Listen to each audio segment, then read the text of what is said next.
Welcome to Locked On Heat. On today's show, who has a higher ceiling, Tyler Herro or Jordan Poole? We'll weigh in. Plus, should we be concerned about the Heat losing in the first round? All of that and more coming up next.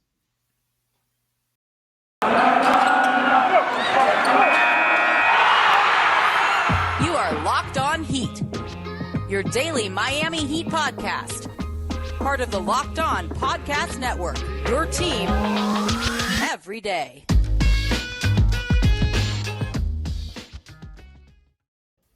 All right, it is a Tuesday edition of Locked On Heat, your daily podcast on all things covering the Miami Heat. I'm Wes Goldberg here with David Ramil. However you may be joining us on YouTube, Odyssey, or your favorite podcast app, thank you for making Locked On Heat your first listen every day.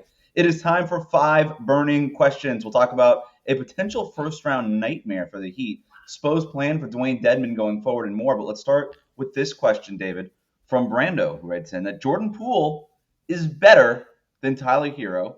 Gio adds that Jordan Poole has a higher ceiling offensively and is more versatile and can be both your point guard or shooting guard.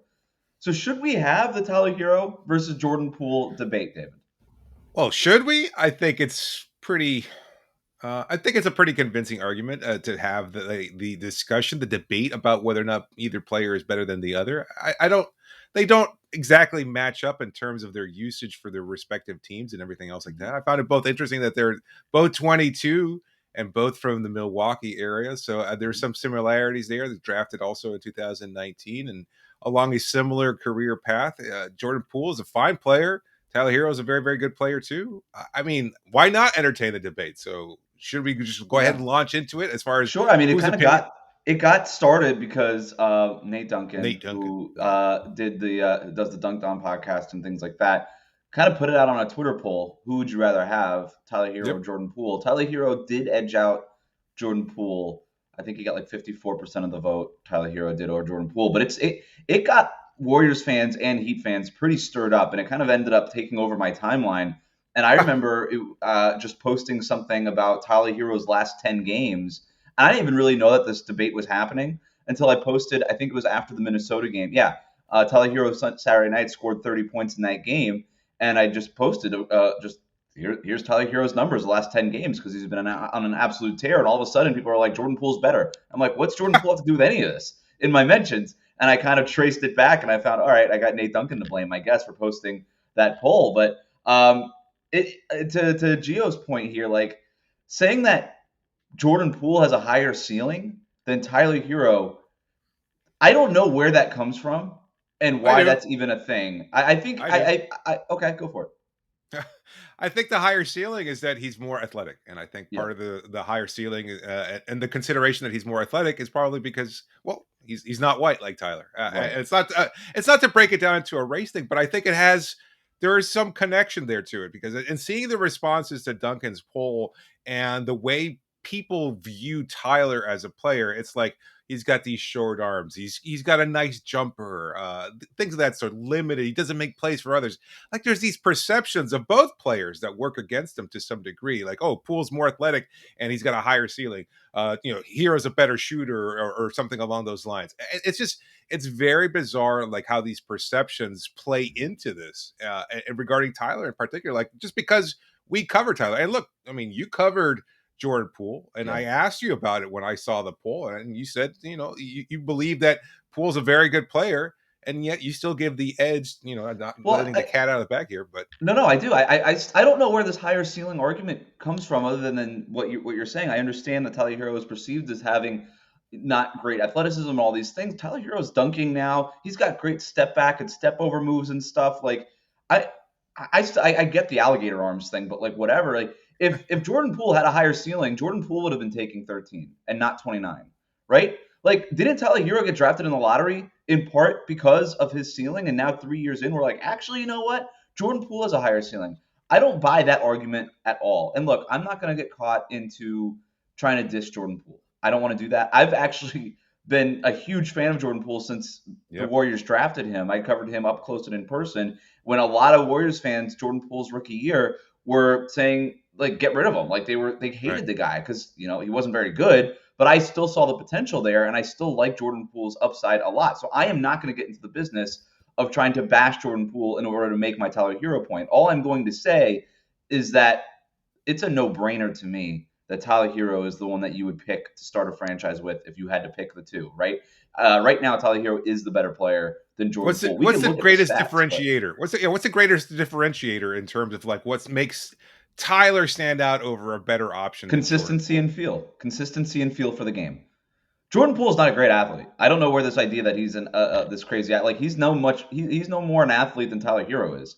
And I would both consider Tyler Herro and Jordan Poole in the category of not great athletes, but good enough, obviously, to play in the NBA, and to put up, in Jordan Poole's case, 17 points per game, in Tyler Herro's case, 20 points per game. But they're very similar. They like to go get buckets. They're developing as playmakers and passers. Again, I don't know. I think Jordan Poole is a more natural passer than Tyler Herro is. I think he's just naturally a better, like, accurate passer than Tyler Herro is, but I do think Tyler's put in a ton of work. And right now, I couldn't tell you who the better playmaker is out of the two. They're probably even, and the numbers back that up too. And just watch the eye test backs that up as well.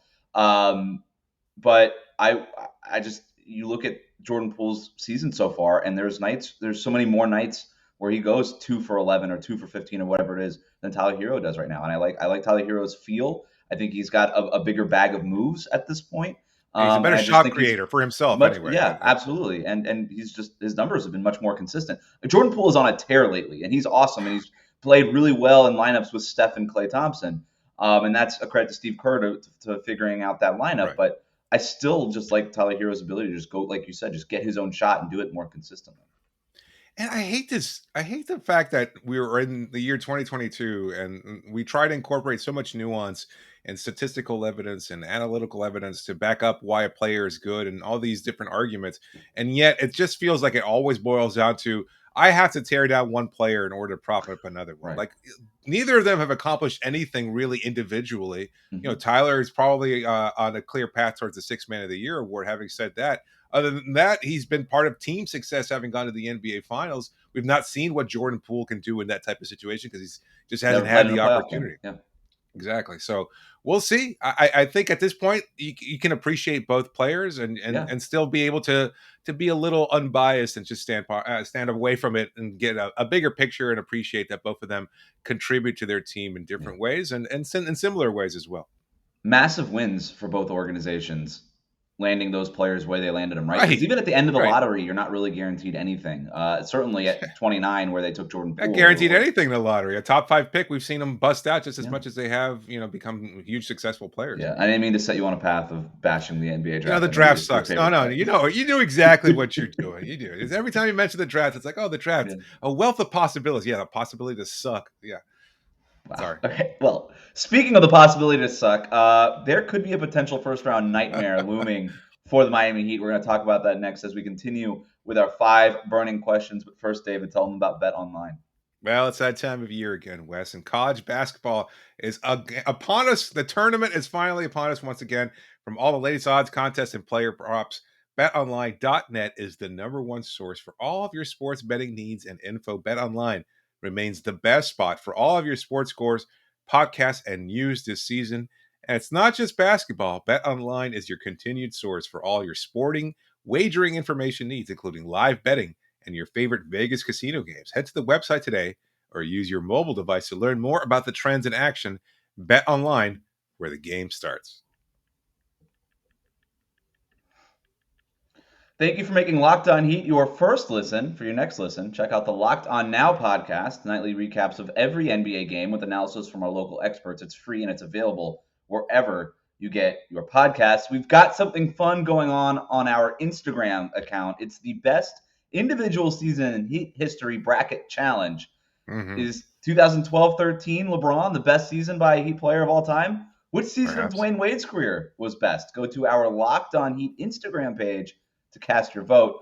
This next question comes from Omar, who writes in, are you guys a little concerned that this Heat team might suffer a similar fate as the #1 seed 1998-99 Miami Heat? The Knicks would not have been the 8th seed if not for injuries. The same could be said for these current Nets. I was there for the Allen Houston shot and would not like to experience something similar again. Still one of the most painful shots, I think, in Heat history, no doubt about it. Have I told you? I think I've mentioned this story before, but have I told you the story about having viewed the Allen Houston shot? I don't know. It was the days of VCRs and recording things, and I had a family function or something like that. I think it was being played on a Sunday afternoon, if I recall correctly. And so I set the game to record. Had no idea what was going on. Got back from the family function, and I'm thinking to myself, "Oh, it's been time. Like the game's clearly over." So I turn on the TV. Guess what play was happening as I turned on the TV? Yeah, I think I burned the tape after that because it was. Did you even bother watching it? No, hell no. What do I care? At that point, I just turned on the TV. It's like, I gotta watch it. Likely Heat win. No. Oh God, that was one of the most painful viewing experiences of my life. Yeah, not great. Allen Houston shot drops in. That's awful. Awful. But anyway, to Dr. I'm sorry. Yeah. To Dr. Omar's point, are you concerned? Because I'm not. I feel like if you face the Nets in the first round, that's no. I'm concerned about that. I'm not concerned if this is a disappointment, and I guess this is just another opportunity for me to go, oh, I don't really care about the playoffs or the finals as proof of what a team is capable of and things of that sort. Like the team has worked hard to get to this point of being the first in the Eastern Conference. Things happen. And I do think the Nets are a legitimate team, obviously, and a title contender, and a team that could easily knock off, maybe not easily, they could contest Miami in a first-round matchup there. And having said that, I don't think it's an indicator that this team or this season has been unsuccessful. I think you can still go up against an opponent that just happened to fall ass backwards into the 8th seed and not discount what happened over the previous 82 games of the regular season. At least that's my perspective. I think the Heat would consider it a disappointment and a failure. They want to win a championship every year. I get it. First round. I mean, I think there are levels to this where, yeah, you're right. Like it's the Brooklyn Nets. This is a team that a lot of people thought were going to win the whole thing going into the season. Yeah, a lot of different things have happened. Kyrie Irving isn't available. The Ben Simmons, James Harden stuff. Kevin Durant missed a whole bunch of time. I get it. I don't think anybody cares in the Miami Heat building. If you can't, it would be really hard to lose in the first round. Now, I still don't think that the Heat are going to draw the Nets in the first round. I still end up I think that the Nets look, if you need to win one game, is there a player you would take over Kevin Durant in the NBA right now? No, right? Not at all. And so they're going to have one chance probably against Toronto to win a game and get the 7th seed. So in Miami has still got like what, an 85% chance according to like the latest ESPN projections to keep the number 1 seed here. So chances are that the Heat are going to play Toronto or Charlotte or Atlanta or one of these other teams, and I'm not worried about those teams at all in that first round. I don't think maybe Toronto can get a game or two, but maybe Atlanta can get a game, but I'm not really worried about those teams the way I would obviously be worried about the Nets. I don't think that that's going to happen. I'm praying that we don't even have to get to that point. Like that is not a series. I don't want to see Brooklyn in the first round because not only if you get past Brooklyn, like that's a series that can go 7, and now you're a little more beaten up for the rest of the postseason too. Like that's no good all the way around. I would be concerned if the Heat do that, but like I said, I don't think that happens. And look, you have to be able to view this as, every year, every team advances based on some luck and wins a championship based on some luck. No title is more valuable or harder fought than any other. There's always an element of luck breaking in a team's favor in order to pull out a victory here. Like, I mean, the Nets were a toe away from advancing to the NBA Finals, likely. I mean, and probably winning a championship in their first year. Who knows what would have happened? And then all of a sudden, does Giannis get traded? Do you trade Chris Middleton? Do you blow up the Milwaukee Bucks? These are the incredible what ifs that happen throughout all of NBA history. And yet, I don't know. I see the Nets as a very tough team, a difficult team, and yet I know that the Heat don't care. That's just. I think they say it publicly and they believe it privately. You're going to have to go through tough teams regardless of whether you meet them in the first round or the last round of the finals. It's just, and so you might as well. There's a world where they could play the Nets in the first round and then get Chicago or Cleveland in the second round, and that's almost like going backwards in difficulty, right? I mean that would be like when the batter starts practicing his swing with like the heavy donut on the bat and then goes up to the plate without the heavy donut. And it just feels easier. That's what that would be. I think the Heat could beat like Chicago or Cleveland in the second round if they advance past Brooklyn in like 3 games. They would just do it in 3 games somehow. I like how you're expanding your baseball coverage, by the way, too. Not just the lockout's over. I gotta get into it. Last point on Brooklyn. It's a scary matchup, but only because of Kevin Durant and because of the few games that Kyrie Irving would be able to play. We'll see if this thing is lifted and all that stuff, but no indication that it's happening anytime soon. I don't think. What do you think of the fine? Play. He did get fined. The organization got fined for letting him in the locker room, which good. Like, there are rules. Like, whatever. Yeah. But I still think the Heat would win that series. I'm scared to death of Kevin Durant, but I just don't think that the Brooklyn Nets have enough.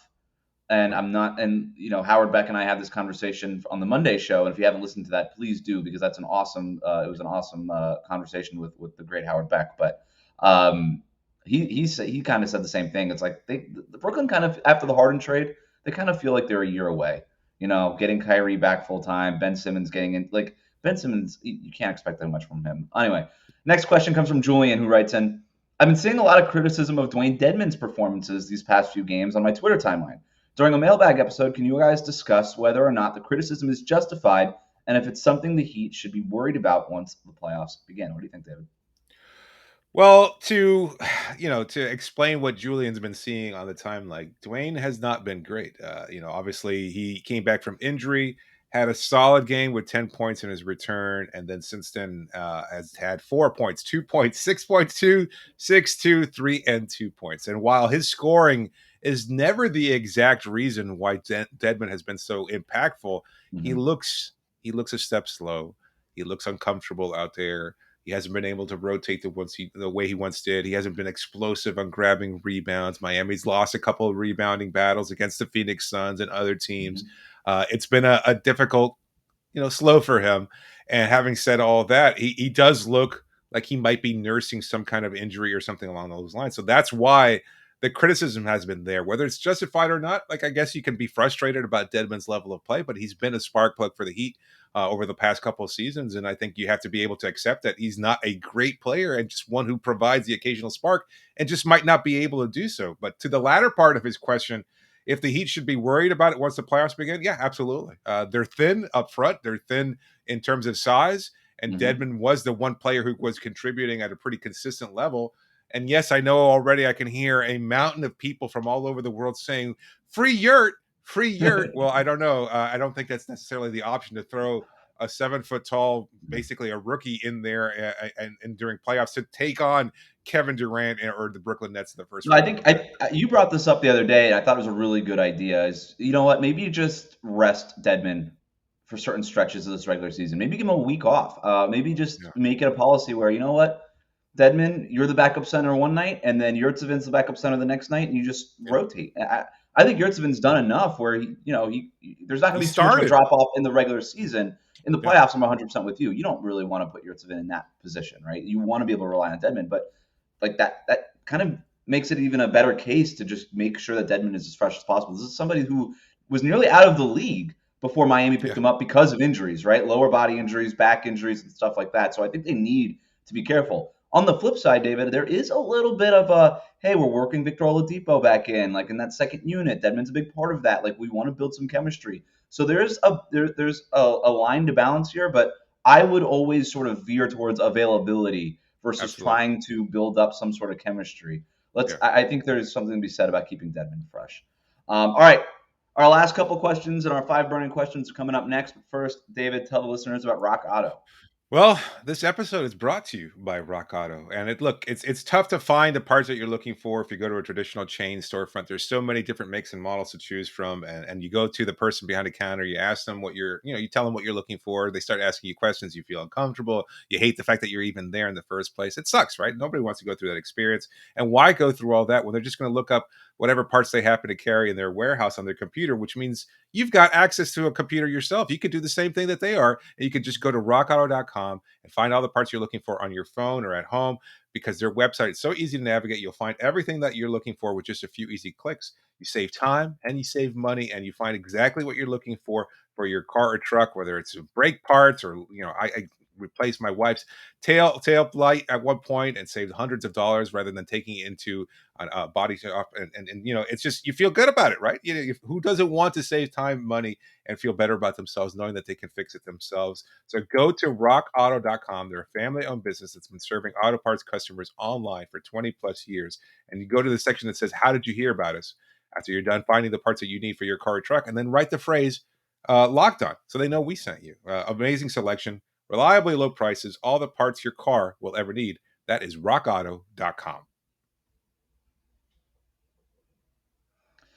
So, as you know, David, I'm planning a wedding for later in the year, and it could be a little overwhelming. Let's put it that way. There's a ton of things that we have to do, a bunch of people that we have to hire. We have to book a DJ. We have to get a florist. We have to get an officiant. We have to get a photographer, probably hire a coordinator to help with all this stuff. So I was thinking I could look on Yelp and I could figure out, who the best local options are, or maybe I can hire somebody on the Heat to do it. So if we looked at all the Heat players, coaches, personnel, anybody in that organization, who on the Heat should I hire to do these jobs for my wedding later this year? We could lot of good options. DJ, florist, efficient, photographer, coordinator. Those five. Starting five. You threw a curveball there. I didn't know it expanded out to team personnel, coaches, and things of that sort. Because I mean, that probably would have changed my answers a little bit. I kept it at just players. You're right. Let's stick with players, and that's more fun. Yeah. All right. If we're doing players, I started off with the DJ. Probably a little surprising here, but I'm going with Jimmy Butler. I think. Okay. I think Jimmy's music is eclectic. His tastes are eclectic enough. You might see a little country music and then just throw in some Taylor Swift in there. I'm sure there's probably Ed Sheeran this morning. Sheeran is classic wedding music. It's gonna be unpredictable. It's gonna be fun. He's gonna throw some curveballs out there. I know a lot of his Heat teammates, at least judging from the last time we were allowed in the locker rooms, not always a fan of Jimmy's music taste, but I think for a wedding environment, it could be a lot better than just a locker room. Not for my wedding environment. There is no country music being played. I don't like country music. I think Jimmy Butler's music taste certainly eclectic. I would say there's 40% of it that I would not listen to. So he's not playing my wedding. All right. I like Victor Oladipo. Jimmy Butler's a good choice. That was my second choice. Victor Oladipo. I know the kind of music that he's listening to. He talks about it all the time. He's into the John Legends and Drake and all that kind of stuff. I'm like, that's more my vibe. That's kind of where I'm going to go. But my only feeling, the reason I didn't pick Depot, he's going to be playing his CD all the time. Like he's going to be playing it on loop. That's not. You don't want to hire a DJ. Yeah, that's like when you got the Zoom calls with the interviews, and the guy has he's an author and he has nothing but his books on the bookshelf behind him, and you're like, all right, guy, I get it. This is what I've been reading for the last few months myself, over and over. All I listen to is me. You're right. Maybe there's a. You know what? Tyler Herro might be a good DJ. But he's got another role as far as I envisioned there. Where do you have him? Tyler, I've got him as your photographer. I think his use of the Instagram account has shown the capacity, the pashmina on the water notwithstanding, like so much of his overall look, there's an aesthetic there. He's clearly given it some thought. He's not just posting willy-nilly, haplessly out there. He's got some thought process. He wants the right lighting. He goes to black and white every once in a while. He's going to throw it around. He's going to mix it up. He's going to have some diverse looks for your wedding. There's going to be some eclectic shots of you and your wife. It's going to be, crowd shots. He's going to towering over everybody because he's tall enough. He'll be able to get these really good kind of panoramic views and things of that sort. I could see Tyler really getting himself involved. And, especially if you develop a friendship with him, he's going to go all out. He's going to try hard. He works hard, he plays hard, he takes great pictures. I like it. I have no problem with Tyler here taking my wedding photos. I would almost lean Jimmy Butler though on this one because he's too chaotic. You see, I go ahead. I want to hear your reason why. The photographer needs to make you feel comfortable. Has to kind of feel like your friend right away. I could see Jimmy Butler kind of. What I see Jimmy Butler doing, having fun with it. You're right in that he's going to get you to kind of laugh a little bit, but then he's going to do that meme thing where he kind of rips up the score sheet and throws it up in the air. He's going to be taking pictures like this, like the camera's not even going to be pointing at you. It'd be like 90% of the shots will be unusable. It's like, why do we keep getting shots of the chandelier? It's like, I mean, Jimmy didn't care. Jimmy's having fun. Michelob Ultras all around, and he doesn't really care. That's okay. Who did you have for the florist? Because Tyler Herro, I thought that his sense of style would have been good for the florist, but. The one player that you can take seriously, he's going to get the right flowers for you, and he's going to do it with a sense of style as well. That's PJ Tucker. That's the guy who knows how to blend colors. He knows exactly how to accentuate looks. He's got the shoe collection. He's got the fashion sense. and he's dogged enough. Like, who's going to say no if he wants an extra bouquet at the table? Are you going to say no to PJ Tucker when he wants a particular type of bromeliad or whatever the hell? I don't even know what kind of flower that is. Whatever flowers you want, PJ Tucker's going to get them for you. That's how you can count on that. He's going to get you the right display every time. He's gonna get stuff from like Fiji. He's got all the connections. He's just gonna like the rainforest. You're like, where did these come from? He's like, don't worry about it. Don't worry about it. I got you. Okay. That's all cool. Right. Efficient or coordinator? Which one do you want to do next? I'll do the efficient. Okay. Look, you want somebody to set the tone. I've got two options here, and I don't know your fiance well enough to say exactly which one she would prefer. But to me, the option I think I know that you would prefer is Udonis Haslem. You want somebody to kind of, again, bond with the crowd, to have that kind of accountability. He's the OG. Whose word are you going to take more serious? He's going to be making jokes. He's going to get everybody laughing. He's going to be keeping it light. He's going to keep it also serious too. He's going to look you both in the eye. You're going to know exactly what you're getting from OG. I love the option of Haslem telling you, all right, now you motherfucking man and wife, kiss the bride, shit like that. Like that's keeping it 100, and UD's going to do that. I love it. Also, he has the best chance among all Miami Heat players of actually being a notary. Oh, like he might be 100%. 100%. Yeah, I got notarized for my 85 Starbucks. You guys are married officially. All right, thanks. Yeah. Good to know. I had Gabe Vincent as my secondary option, just because as the child of psychologists, as somebody who takes it seriously, like I could see him also coiffed with the fro in full effect, like really a commanding presence out there. He's eloquent. He'll give some thoughtful speech. He'll again make eye contact and just like be able to draw out some incredible story that will have everybody on the verge of tears throughout the ceremony. He's very charming. I'm actually with the two choices. I'm going Gabe Vincent because the problem with Udonis Haslem is he's going to make me look short in my own pictures, and that's not cool. The guy's like, Gabe Vincent's taller than me, but he's not as taller than me as Udonis Haslem is. So I'm gonna go with the shorter one. I'm going with Gabe to go up there. I like it. I get it. All right. Well, then that'll make it a lot better to hire this person as your coordinator. The only real option available, Kyle Lowry. He's gonna look. You need somebody who thinks outside the box, who's always looking 5 steps ahead, who's always counting on this and countering with something else. That's what Lowry brings to the table. And you also need somebody who complain to get those vendors in line. You want those hors d'oeuvres? He's going to cry and complain until he gets a dozen of them, and he's going to get them for free too. So don't worry about it. Kyle Lowry's your guy. 100%. I have no issues with any of them. I love that PJ Tucker is organizing my flowers. I want Kyle Lowry as my coordinator. I have nothing but the utmost confidence in Kyle to get it done. All right. I love it. All right. Final question, David. It is St. Patrick's Day this week, and so I want to know, what is the best holiday?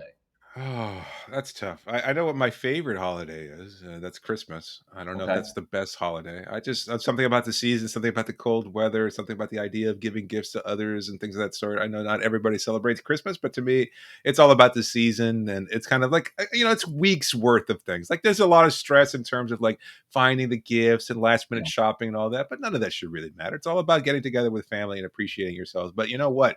Having said all that, as much as that is my favorite holiday, I have to say the best holiday, again, in terms of the spirit of the holiday, not the actual history behind it, Thanksgiving. Just the idea to actually be grateful for everything that you have, to be together with family. I know it's turned into a meme in and of itself, like family visiting, and of course sitting across from that terrible uncle with the body jokes and bad political views and things of that sort. Or there's always a potential for disaster whenever family is involved. Having said all that, just the opportunity to, if you get a really good spread of food and you get everybody there that's happy, kind of a little bit buzzed, and just grateful for the opportunities and everything that's happened over the last year, it could be a really great holiday, which is why I get that. That's why Thanksgiving gets my vote. I'm okay with Thanksgiving. I'm also okay with Christmas. I love the Christmas season. You're right. Everybody's in good spirits, all that kind of stuff. It's all fine. The correct answer, St. Patrick's Day is in second place. And I love St. Patrick's Day because there are no gift givings. There is no, you have to spend it with these people. You spend St. Patrick's Day with exactly who you want to spend that day with. Like if it's friends, if it's family, like there's no obligations to St. Patrick's Day, except for one thing. What's that? You have to wear green. And I don't want anybody to tell me what I got to wear. So St. Patrick's Day is a great holiday, but Cinco de Mayo is sort of like St. Patrick's Day, but even like I'm less noticing a theme here. I'm noticing a theme No regarding what these gifts. holidays. Yeah. I don't have to give anybody anything. I A get lot to of do liquor. whatever I want. I get to drink whatever I want. And compared to Thanksgiving, yeah, Thanksgiving, the food spread is what makes Thanksgiving great. You know what's also great for Cinco de Mayo? I love Mexican food. Like if I could just have like some tacos, some chips, salsa, guacamole, all that kind of stuff, have a few Coronas, a couple margaritas, yeah, I'm having a good time. I think and you have no obligations whatsoever. It's always a fun time, and like that's it. That's it. Cinco de Mayo is the best holiday. I never viewed either of those as real holidays. I don't Oh know wow. why. I look, yeah, they're good opportunities to get, blasted, and that's totally fine. But who needs a holiday for that? That's Tuesday, baby. You do that anytime you want. Any day ending in Y is a good opportunity to get some tacos and some brews up in you. That's true. All right. Well, with that, let's all get our tacos. Let's go get our beers. That's it for us today. Remember to like and subscribe Locked On Heat on YouTube or wherever you listen to your podcasts. Comment, leave a 5-star rating. Reach us on Twitter at Locked On Heat and on Instagram at Locked On Heat. Again, that's where you're going to find our best individual season bracket in the stories on our Instagram page. Thank you for making Locked On Heat your first listen every day. Now make your second listen Locked On NBA, Locked On experts covering the biggest stories from around the NBA every day, Monday through Friday in less than 30 minutes. It's free and it's available wherever you get your podcasts.